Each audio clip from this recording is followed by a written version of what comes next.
com as buscas ali do Roberto, eu percebi, ontem comecei a explicar para a família mais ou menos o que aconteceu usando um papelão, né, que a gente improvisou ali com uma caneta, e agora em casa eu consigo mostrar ali com o computador. E eu acho que é importante para eles, né, até para elaborarem o que está acontecendo, terem uma perspectiva, não ficarem tão largados, né? Então, assim, ó, aqui, esse ponto, pessoal, é a base, né? Aqui é o Pico Paraná, tá? Esse ponto aqui é a base onde o Corpo de Bombeiro está organizando as buscas, né? Elas partem dali, tá?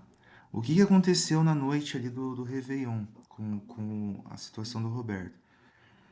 Eu subi a trilha e fui até o acampamento 1, tá?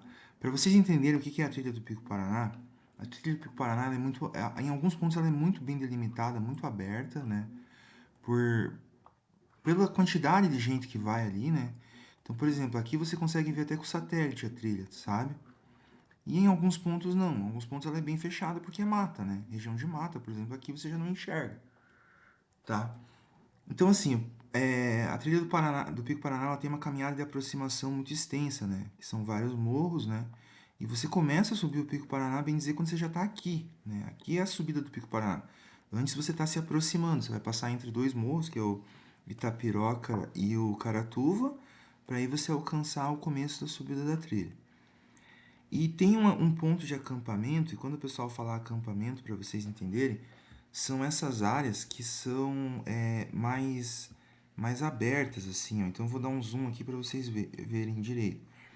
Por exemplo, aqui tá mais aberto, tá? O que que acontece? Quando eu chego, a barraca deles, ela tá aqui, nessa entrada. E isso é um ponto importante, porque o fato da barraca deles estar aqui obriga que quem passe aqui, né, veja a barraca deles. É impossível você passar, por exemplo, se a barraca deles estivesse aqui, ainda dava para dizer, no cenário de neblina, alguma coisa, a pessoa passou por aqui e não viu. Mas não tem como ele ter passado antes sem ver a barraca, é impossível. Por o Roberto ter passado por aqui, ele teria visto a barraca, ele saber, mesmo sozinho, ele saberia que ele estava no acampamento já, sabe? A barraca dele ficou aqui, a minha barraca eu montei aqui e nós começamos a subir às 3 horas da manhã, na direção do cume para ver o primeiro sol do ano. Aí nós continuamos, essa parte aqui é relativamente tranquila, é uma descida, sabe? E ela, se vocês olharem aqui, ela é uma descida, né? É um ponto relativamente rápido. E ela vai chegar numa parte que a gente chama que são os grampos, tá? Que são esses paredões aqui, ó. Essa parte aqui ela é feita tecnicamente por escalada. Você vai ter que escalar aqui um pedaço de pedra, tal, subir uns grampos, né? É uma parte um pouco mais complicada. E eles fizeram super bem, assim, foi super desenvolta a subida deles aqui, sabe? Então não teve muita questão. Mais ou menos por aqui a gente encontra o outro casal que já estava subindo a trilha, que era o Carlos e a Taiane. Aí a gente conversa, aquela coisa, cede uma lanterna para eles. Então, desse ponto para frente, a gente está subindo em 5 pessoas. Tá super tranquilo, nada anormal. Até que, quando a gente chega aqui no segundo acampamento, que também é uma área aberta, como eu expliquei ali o que é um acampamento, já é possível visualizar a silhueta do cume. E aqui é o momento que a menina se desprende do grupo e sai correndo. A Tassiane sai correndo aqui por cima e a gente não consegue ver ela. A gente até comenta aqui que isso não se faz e tudo mais, vai subindo os 4 aqui, meio preocupados, né? Mas sabendo que a menina tinha ido na frente, por imprudência. Aí a gente chega no cume, o Roberto começou a passar mal aqui, tá? Nessa região que já tá perto ali do cume do Pico Paraná. Aqui é a região que ele começa a vomitar e dá sinais de desidratação. A gente conversa com ele sobre querer continuar ou não, enfim, a gente vai mais um pouco. Aqui a gente vê o sol nascer, que é aquela região que tem aquela foto dele, enfim, mostrando os braços ali, é onde a gente vê o sol nascer já vendo o cume, bem perto do cume do Pico Paraná. Aí nós continuamos, né? Chegamos no cume, ele abraça, aqui a gente hidratou ele, deu água para ele, chocolate, tudo mais, ele estava bem. Nós chegamos no cume do Pico Paraná, ele foi abraçar a menina e aqui a gente ficou bastante tempo parado para descansar, sabe? Bastante tempo mesmo. Gente, a visão aqui ela é meio estranha. Eu não sei o que acontece com o Google no cálculo dele aqui, Mas isso está invertido, tá? Esse ponto é mais alto do que esse. Aqui é o cume do Pico Paraná, a gente não passa para cá. Né? Aqui é o União e o Ibitirati, mas a gente não passa para lá. A gente fica aqui. Aqui é o ponto mais alto do sul do Brasil. Aí a gente desce, aí o que acontece? Aí a gente tá lá em cima, depois dessa 1 hora parado, tá? O Roberto parece que tá um pouco melhor, né? E ele vem com a menina para dizer que vai descer, a hora que ele tenta entregar a lanterna. E é quando eu dou o sermão na menina, eu falo, olha, não pode fazer o que você fez, não pode deixar ele sozinho, o Roberto tá debilitado, aqui não se anda sozinho, os acidentes que já aconteceram aqui na Serra com morte foi porque gente foi deixada para trás e tudo mais. Aí a menina desce ciente de que não poderia deixar o Roberto sozinho. Ela termina de descer, vem esses corredores. E daí esses corredores a gente praticamente se cumprimenta assim só de vista, tal, eles dão uma volta ali. Eu sei que eles começam a descida e um pouco depois eu falo com o Carlos e com a Tayene, né? A Tayene já tá mais recuperada, pra gente começar a nossa descida. Aí nós descemos, né? A montanha ciente, uma meia hora depois do Roberto e da Tassiane. A gente desce ciente de que eles estavam na frente, mas essa parte aqui, ela é bem contornada, sabe? Em duas pessoas não teria como a gente passar por eles, assim, não tem, seria muito improvável, sabe? Aí a gente tá descendo e tudo mais, quando a gente chega nessa área aqui, mais ou menos um pouco antes do A2, a Tassiane torce, a Tassiane não, a Tayene, ela torce o pé, que é a menina do outro casal. Dessa parte para baixo, a gente faz um passo muito lento, que daí eu coloco a tipóia no pé dela, a gente tem que andar, ela tem que ir pisando mais com o outro pé do que com o que tá torcido e tudo mais. A gente vai bem devagar, mas tranquilo, tava tudo sob controle, sabe? Só tava diminuindo o passo. Aí nós descemos a trilha, subimos ali pro acampamento. Quando nós chegamos no acampamento, que é quando eu pergunto pra menina, cadê o Roberto? Né? Deu aquela situação toda, cadê o Roberto? Daí ela disse que o Roberto passou. O que acontece? Meu primeiro pensamento, porque a gente tem que imaginar assim, ó, o menino tá descendo, ninguém entra na trilha fechada, assim, você vai pelo caminho mais intuitivo, né? E aqui no A2, nessa área de camp, é a área mais fácil de se perder, porque todas as trilhas aqui, elas são únicas, sabe? Elas vão te levar para o caminho. E ela diz para mim que eles se separaram logo depois do A2, que é nessa região aqui. Então eu presumi que o Roberto tinha entrado, dá até para ver a trilha aqui no satélite. Eu presumi que o Roberto tivesse entrado nas trilhas que dão acesso a esse morro aqui, que é o Morro do Camelos. Eu presumi que o Roberto estivesse indo nessa direção aqui. Né? Ele se perdeu, tá indo fazer outro morro.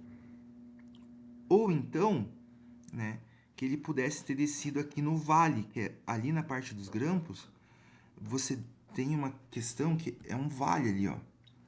Tá? Essa parte que ela desce, se une ao rio, só que aqui ele perceberia muito rápido que ele estava perdido, sabe? Intuitivamente eu pensei, não, ele tá no Camelos. O que eu faço? Eu escrevo uma mensagem às 9h34, eu escrevo uma mensagem no meu celular, informando a situação e falo pro Carlos e pra Tayane ficarem ali. Se o Roberto passasse, era para eles entregarem, era para eles segurarem o Roberto. Se qualquer outra pessoa que não o Roberto passasse, era para pedir para informar na base que a gente estava com problema com relação ao Roberto. Daí nós. E outra coisa, a gente não tem sinal. Se vocês observarem aqui, ó, as cidades elas ficam para lá. Eu acredito que o sinal de celular depende muito do ângulo que você está aqui em relação às cidades. E daí nessa a gente não conseguia a, a localização do sinal para ele fazer a ligação para o corpo de bombeiro. Isso vai acontecer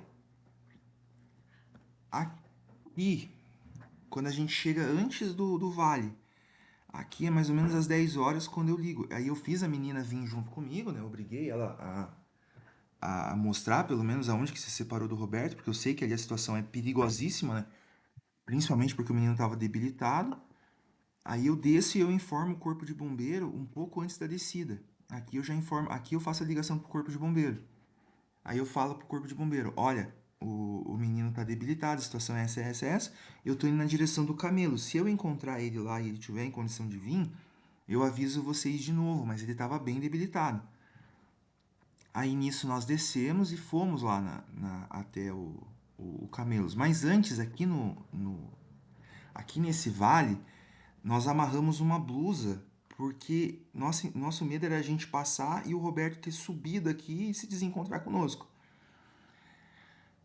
Eu desci, acho que eu desci uns 200 metros aqui, 100 metros aqui, pra ver se eu encontrava algum rastro, alguma coisa, não tinha nada, sabe? Aí nós voltamos, amarramos essa blusa e subimos. Aí nós subimos, chegamos até a parte do Camelos, eu olhei essa parte que não tinha rastro. Aqui nesse ponto, gente, que tá marcado, foi onde a gente encontrou a única pegada que era similar ao coturno do que o Roberto estava usando, que é quando nós tiramos aquela foto. Essa pegada, ela tá, se você olhar aqui, ó, ela tá um pouco antes do vale, né, dessa região que desce. Então, essa pegada aqui na trilha poderia ser uma pista muito forte de que o Roberto desceu o vale, né? E se ele tiver descido o vale, o quanto antes, né, o bombeiro fizesse contato, tentasse margear alguma coisa aqui, melhor, porque aqui é a região mais complicada ali da serra. Então, assim, ó, o Roberto, a gente achou essa pegada, nós subimos, aí aqui o bombeiro fez contato com a gente pelo WhatsApp, começou a funcionar, mas o sinal muito fraco, assim, as mensagens iam, demoravam para chegar, às vezes voltavam ou não, mas a menina estava responsável por essa questão das mensagens, enquanto eu estava fazendo buscas aqui nessa região. E a outra parte que me assustou, que poderia ter acontecido, é o Roberto estar debilitado e ter ido dormir. E aqui no acampamento tem uma casinha de pedra, alguma coisa que ele poderia ter se apoiado ali, ter entrado dela para se abrigar do vento para dormir. As condições de visibilidade eram muito boas ali naquele momento. Então era muito difícil o Roberto ter se enganado por causa de neblina, alguma coisa assim. Ele tinha visual das trilhas, sabe? Tipo, é muito fácil identificar ali o que é uma trilha e o que não é uma trilha, sabe? Então, na minha cabeça, ele tinha entrado em alguma das trilhas que levam para aqueles outros morros, enfim. Aí nós descemos, nisso a menina ainda estava comigo, né? Nós descemos ali na questão da casa de pedra e eu fui na direção da bica. Na direção da bica tem umas quedas d'água ali, umas trilhas que a água abre, que elas dão uns penhascos aqui, sabe? Eu também fui ali ver se tinha rastro do guri. E não tinha rastro do guri. E nessa que eu volto, a menina simplesmente sumiu. Ela desapareceu, a menina. Aí eu vi, tipo assim, o quão sem noção a menina era, né? Porque cadê? Agora ela me abandonou. Já tinha abandonado o guri, agora ela abandonou. Então eu desci. Quando eu chego aqui, deixa eu ver se eu consigo mostrar pra vocês como é que é a situação. Quando eu chego mais ou menos aqui, eu já consigo ver a silhueta da guria subindo o pós-grampo ali. Eu chego aqui, mais ou menos, eu já vejo que a guria tá subindo pro A1. Ela tava andando sozinha. Aí eu desço no vale. Quando eu desço no vale, eu dou mais uma olhada por causa que a pegada era um indicativo muito forte, eu dou mais uma olhada, ver se o menino não tá pra cá, fico olhando e eu subo nessa região aqui, ó, que é onde tem um mirante. Nesse mirante eu consigo, logo depois dos grampos, eu consigo ter visão. Deixa eu ver se eu acerto aqui. Isso. Nesse mirante, eu fico nesse ponto, eu consigo ter visão de toda essa área aqui, ó. E eu fico olhando para ver se não tem movimento do Roberto. E não tem movimento do Roberto, mas está vindo um casal.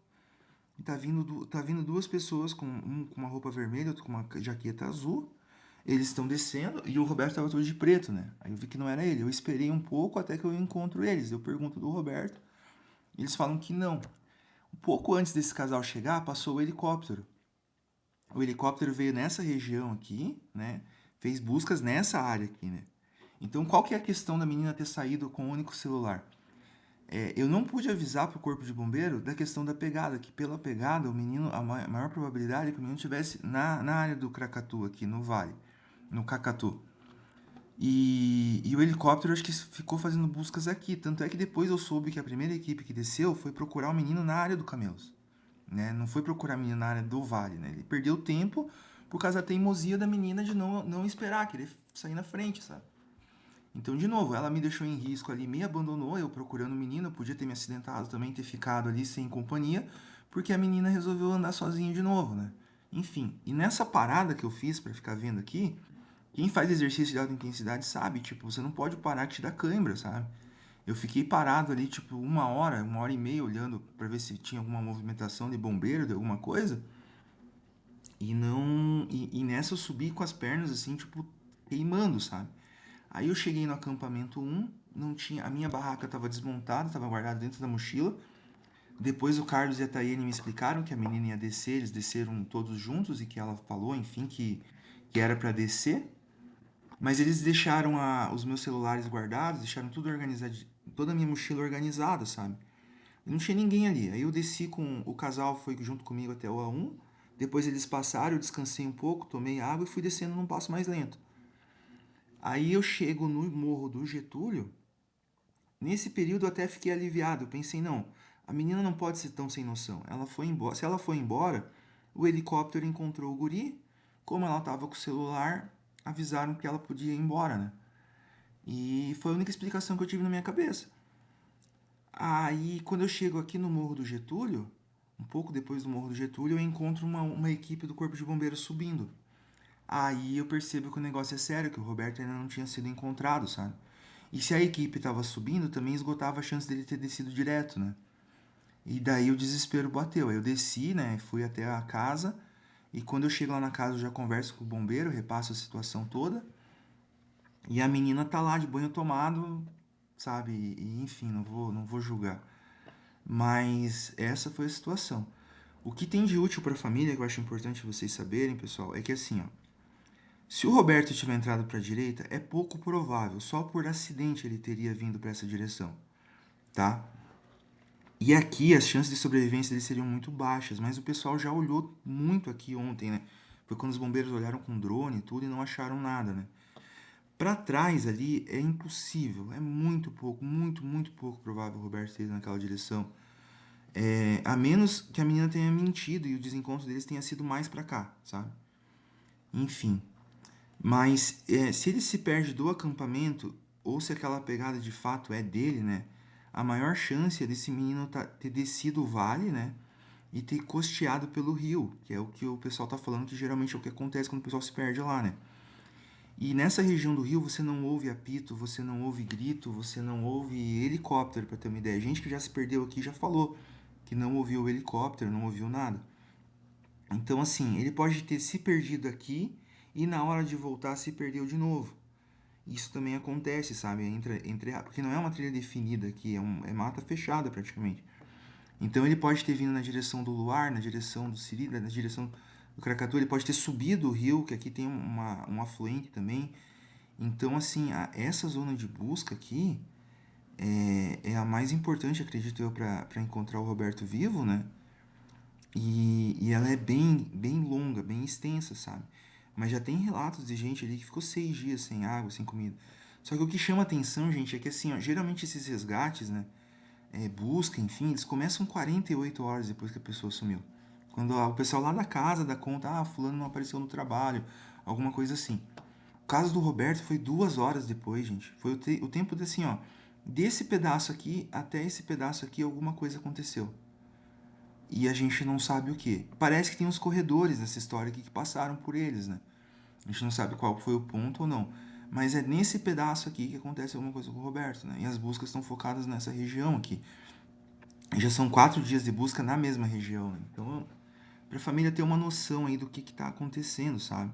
Então a região para cá é praticamente impossível de acesso, sabe? Teria que ter, parecia que teria que ter corda, seria bem complicado, sabe? O mais provável é que o Roberto tenha descido para cá, assim. Mas é tudo muito incerto, né? Porque a menina ela não é, ela muda de versão a toda hora, né? Isso torna a busca por ele extremamente complicada. Ela não tem noção de que qualquer informação ali é muito relevante nessas horas, né? Então é isso, tá bom? Obrigado, pessoal. Fiquem com Deus e torcendo aí pra tudo terminar bem. Daqui a pouco o Roberto aparecer aí com vida. Deus vai intervir nisso aí. Um abraço.